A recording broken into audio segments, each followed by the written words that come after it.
Alright, everybody, and welcome to the Lord of the Rings Return to Moria. That's right, it's time to check out another survival game here on the channel. Really looking forward to getting into this one. Now, full disclosure, I was given a press release copy of the game to check out here on the channel, and I really do appreciate it, especially with funds being so tight right now.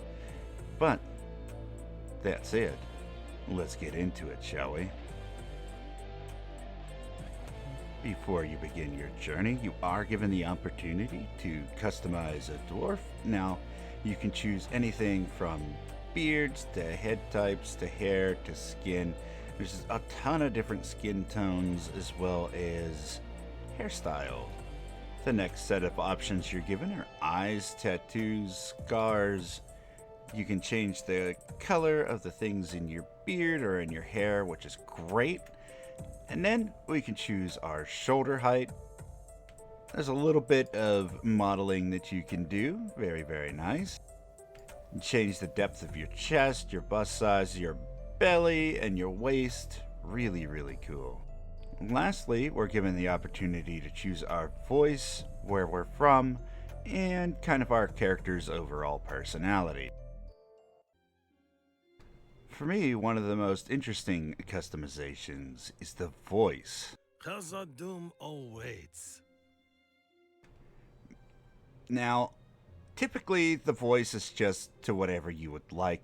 Now, in this game, there's actually opportunities for your character to sing and interact vocally with the story, meaning that the voice actually plays a very large part in your choice. So don't just skip over this one. Pick something that you're going to be quite satisfied with. Yes, dwarves from every clan have answered your call, despite the King Under the Mountain's objection. Lord Gimli, Erebor will not support entering the Black Pit. If the king wants to stop us, he can come himself. Every attempt you've made has failed. This is a sign. No signs or kings are going to stop us. This is the time to reclaim Khazad-dûm. Today, we get into that mountain. Any luck? Nah, won't budge. Did you try speaking friend? Now, why didn't I think of that before? You did your best. On to plan B. Ah, finally. Plan B? Is that blasting fire? I'd stand back if I were you. This is madness! Gimli, you can't! We have to wait for Durin! Durin's not here. We have to do this ourselves. Maybe this will wake him up. Limin Barak, Limin Tagaz, Khazad Dashtin. Oh, no! Lord Gimli! This is another sign! Oh, hammer tongs. It's the Fourth Age. Nothing is going to stop us. You heard Lord Gimli. Let's go. Pack it in. Yes, nice and tight. Come on, help him out.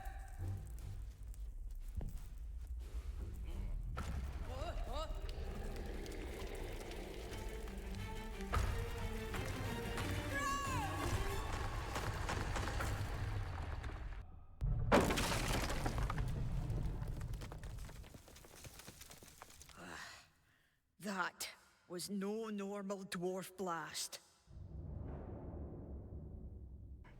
After a brief intro, we find ourselves stuck at the bottom of a not so shallow hole. And your first task, of course, is to start building out the ability to see. Because, let's face it, it's dark under the mountain. What you're going to want to do is open up your tab menu here. Go over to crafting. Bam. Super easy. We got ourselves a torch. Now, the torch cannot be used as a weapon. Instead, you will still punch. And then we go through the basic tutorial. Very simply, a bunch of jumping. There is climbing and vaulting, which is great. And of course, sprinting and jumping gaps.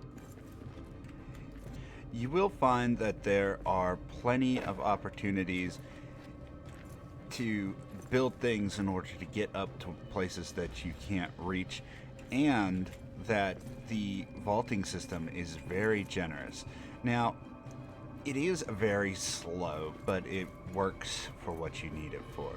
Of course, there are plenty of items here on the ground that you would be picking up on the way. This scrap that you're going to be finding is used to repair your gear. Basically nothing else. I wouldn't pick up too much of it, but a stack here and there wouldn't hurt. And here we are, our first pickaxe. Now, you can get upgraded ones later on, and our goal is to dig through this here rubble. So, there are plenty of these piles. You will notice them around that have ores or have coal, but you cannot dig through the walls. If you hit the walls, they will give you stone, although you will not progress through them. The game is very linear and gives you a very clear path forward. It's very story driven, so we will need to stick to the path. If we open up our menu here, as you can see, there is a designated area where you can be walking around. Each of these little things here means that there's a connected tunnel between them.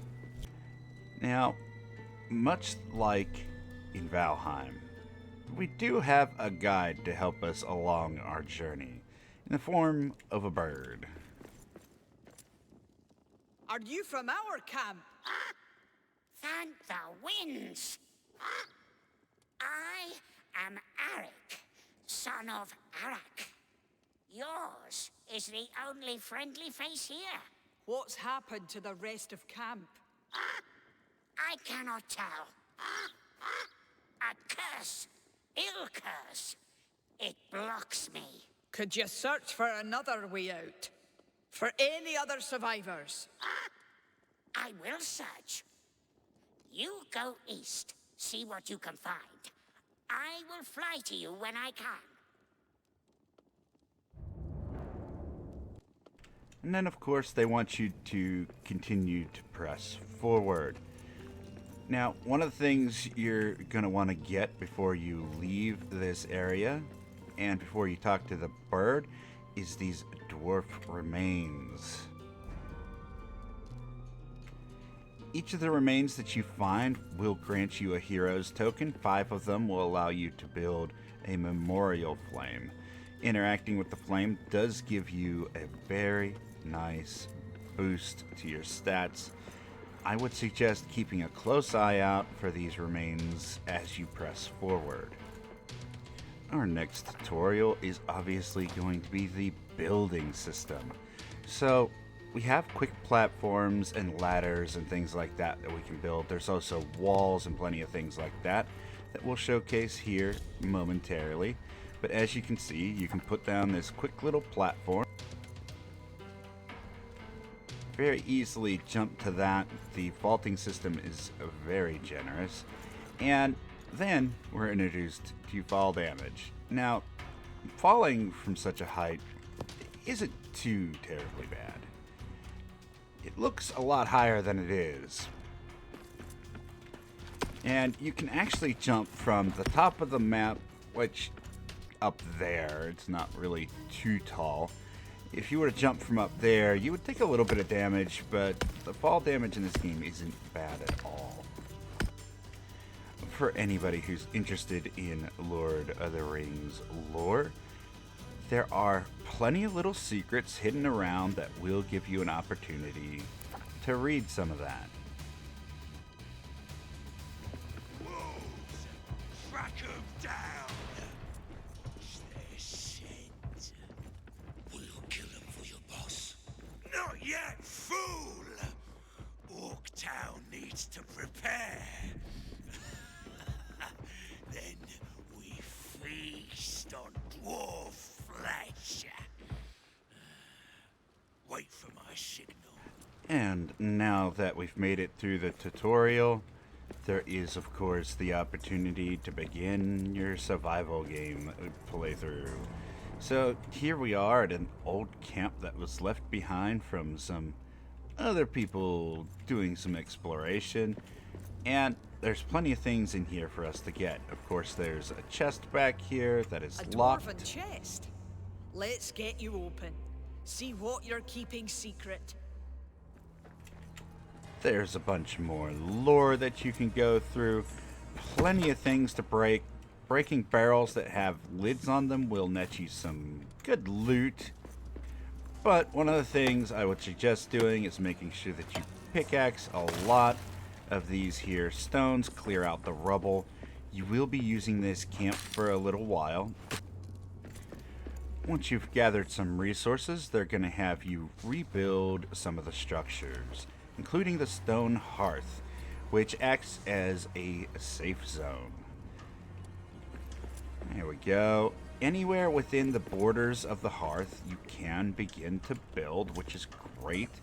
There's also the opportunity to rebuild a forge, which you're going to be able to go and get yourself some iron, which is pretty nearby.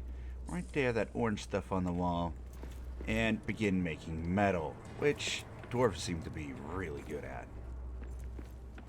Be sure to put down your bedroll, as this is going to act as your spawn point. One of the things at this very first camp that I would do is make a small stone barrier. Bam. Take that and place it down between these pillars over here, and that reason will be apparent very soon. Didn't realize this was going to be 7 days to die. Alright, let's do it.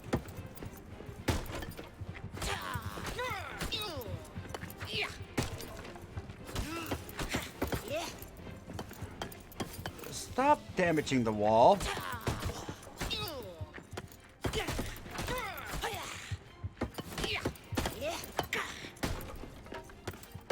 Alright, stop breaking my benches. I just made that table. Well, now I'm damaging my own bench. Let's back away. There's extreme lack of sound from the enemies. Siege has ended. Well, yeah, because I kicked their butts. Next, you're going to do the basics, like getting yourself a weapon and doing a bit of hunting. Alright, let's go ahead and get some mining in. I really like the voxel system for this. Now, the very first one we're going to get is right up here. And one thing you'll notice as you're doing some mining,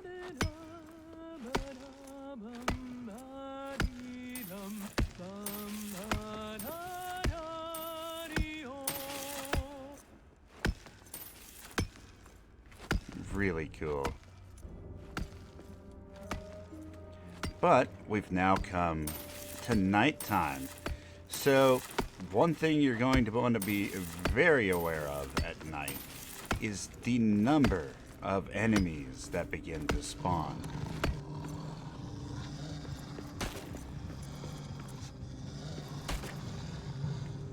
Your aim isn't great, so that bodes well for me.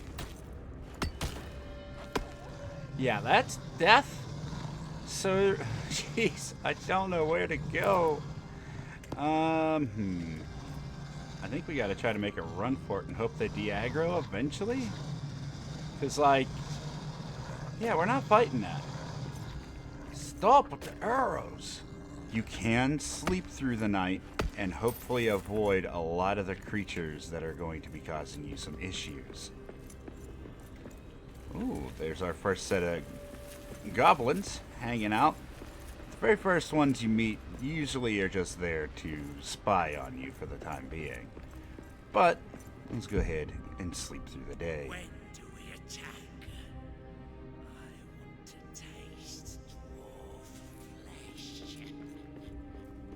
Now, there are a number of ways that you can heal your health. One of which is by cooking yourself a meal. and it will pop out here on the table as soon as it's completed. The other way is to sleep through the night, which is fantastic, because man, does it get dark in here. There we go. We got ourselves a fantastic meal. Bam. Look at that food bar. Excellent. So now some of these foods will give you status effects, which is great. We'll go ahead and make use of those much later on. Another really good thing to keep an eye out for is these broken statues. If you build yourself a repair hammer, you'll be able to repair each of these statues with just 10 stone. Very simple. And they will teach you different recipes. Some of the first ones you're going to get are going to be like the body armor and the gloves and things like that, so that way you have a bit more survivability. And there's plenty of them hidden throughout. Taking a look at the map, as you can see, there's plenty of places where we can explore. Each of these squares seems small, but there's a lot of stuff in them to go through different buildings and break different barrels and structures. Most of the structures can be torn down. There are ones you will notice that have like solid, smooth surfaces. These ones will not be able to be broken, but if you come over here to some of these ones that look like they are nothing but brick, you can break these down, and breaking them in certain ways will cause the entire structure to collapse. If you've played games like 7 Days, yeah, it's basically those physics. Before we move any further, let's go ahead and go over the combat system. Now, the combat system is rather slow and clunky. You do have a block. There is a pretty slow dodge roll that you can do. Some creatures are semi-passive. I would probably call them territorial aggressive. Usually these creatures here, unless you walk directly in their face, will usually leave you alone. Goblins are just pure aggressive. Early in the game, though, they give you a little bit of leeway to learn via the tutorial, and will pretty much leave you alone. However, later on, there are massive hordes. In fact, your base will get raided pretty frequently by mass numbers of these creatures. But for the time being, let's go ahead and poke one of these things, shall we? Hi, buddy. Now, you can block, which does damage your weapon a lot. So having a shield will definitely benefit you in the respect that your main weapon isn't going to be broken. You can usually outrun these creatures and get them to unaggro, but for now, let's take a look at the attacks. Now, all we have right now is a basic swing animation. There are other weapons in the future that you can get. Picking up new items like we just did with the hide will teach you new recipes, which is awesome. There are a ton of places that you're going to want to go and explore, such as this one right over here. Look at that. There are tons of different biomes and places to explore. There's even trees down here, which is nuts. The sky looks rather odd. It's like crystals or ice. Really cool. Alright, here we are a bit later in the game. Not too much further. Don't want to spoil too many things for you, but oh my god. Look at this place. Some amazing visuals here. Now, unfortunately, it is that time to go into the pros and cons. And so, I figure we'll start with the menu system. So, in this game, you do have the opportunity to go into the menu, hop into the settings. There's plenty of things that you can adjust, key bindings, controls, gameplay, stuff like that, you know, the basics. But the real worrisome thing is because you can switch this to an offline mode, there is no actual pause. So if you do intend to go AFK, I would strongly suggest leaving your world and not actually sitting idle. It will get you killed. A lot. I can attest to this. And so, on the subject of visuals, the game looks really, really good. I love the art style. It looks awesome. I haven't had any issues running the game whatsoever. Hadn't had to lower any of the graphics in order to make things run properly, even with a bunch of items scattered about. Not any issues as far as performance is concerned, which is great. Next, let's go over the audio. So, the audio sounds like what you would expect from something like Lord of the Rings. Very theatrical. Absolutely love it. Now, during basic gameplay when you're exploring, there is no like ambient music, which is a real shame. I was kind of hoping that there would be something in the background. You do hear like the river down there, and you can hear whistling through the mines as if there's a wind current. And you can hear creature footsteps. Now, on the con side of the audio is the creatures themselves. As you can see, there's a bunch of orcs down there, and the goblins that you fight early on don't really seem to have very many, like, audio cues.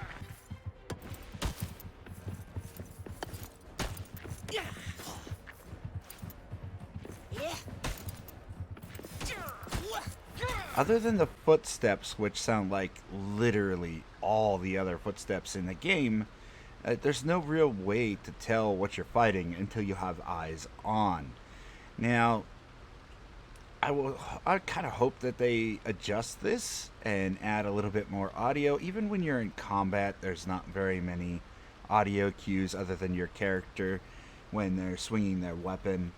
You would think that goblins and orcs and things like that would actually like taunt the player or make some sort of audio cue like they're being hit, but it's really just metal on whatever you happen to be hitting on a shield or what have you. Next, let's talk about the combat. So the combat is very slow and clunky. It does work for what it's meant to be used for. There are plenty of weapons, from swords that act as single weapons, or your axe, which acts as a AoE weapon, and you even get some bows to use as a ranged attack for hunting purposes for these creatures right over here, which are pretty cool looking. Now, it's serviceable. Is it good? Nah. Is it bad? No. Like, it's just sort of middling for me. The climbing system is very, very slow. As you can see, vaulting up onto stuff or pulling yourself up onto a ledge can feel a little bit cumbersome. But again, serviceable. And they're very generous with the gaps that you can clear as far as climbing purposes are considered. So, it's neither a negative nor a positive for me, just something to be aware of. Next, let's go over the building system. So you can zoom in and out the structure pieces very easily. Unfortunately, if you wanted to place an item flush with the wall, you're gonna find yourself having a hard time doing so. To rotate the items, you simply press R, and it only spins the item and faces it north, south, east, or west. Spinning it at a gradual angle is not something you're going to be able to do. So people who really want to build some intricate things in this game are going to have a tough time doing so. Now, another thing to note, as I'm going through here, there aren't any ceiling pieces. Now, there may be some later on that I haven't unlocked, to be fair. However, right now it seems the basic idea is for you to take over pre-existing structures as opposed to building your own. which honestly, if you want to make progression through this game, it feels like they want you to just make a bunch of little camps and push forward, rather than holding up in any one area for very long. Next, let's go ahead and talk about something I've seen larger publishers complain about, and that's the lack of an ability to dig anywhere. There is a digging system. You can actually chop down things like the metal like we did earlier, and that's perfectly fine. You can chop your way into new areas. Now, the game is very linear, and you will only be chopping your way through resources or through the story, and you won't actually be cutting through any walls, which I don't see any problem with. The game is meant to be story-driven, which I am perfectly fine with.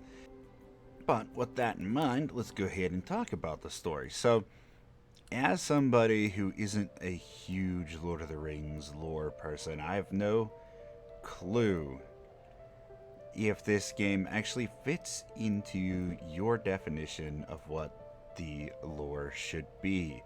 Is this a retelling? Does this mess everything up? Let me know in the comments if this game falls in line with what you would expect out of a Lord of the Rings game. For somebody who doesn't have too much knowledge about that stuff, I'm honestly enjoying the story so far, and enjoying going through each of these individual biomes and looking at the storytelling just from a visual aspect. At any rate, that does bring us to the end of the review. So, what would I rate the game? Well, probably around an 8. The game does really well in the visuals. It runs pretty flawlessly, and I haven't encountered literally any bugs. The game does have its flaws and its downsides, but all in all, I'm enjoying myself. Pleasantly surprised, honestly, when I first heard that a publisher was going out of their way to get a Lord of the Rings franchise game out there. My first thought was, no. That's gonna be bad. But they proved me wrong. Fantastic job converting a video franchise into a video game. Great job, in fact. At any rate, that is going to do it for us here today. Thank you so much for stopping out. I greatly appreciate you. Hopefully you're enjoying the reviews and you'll come back again real soon for even more. But before you go, make sure that you get down in the description, check you out all them media links, likes, follows, subs, all those fun things, and then take care of yourself, take care of your loved ones, stay healthy out there, and I'll see you in the next one. Bye everybody.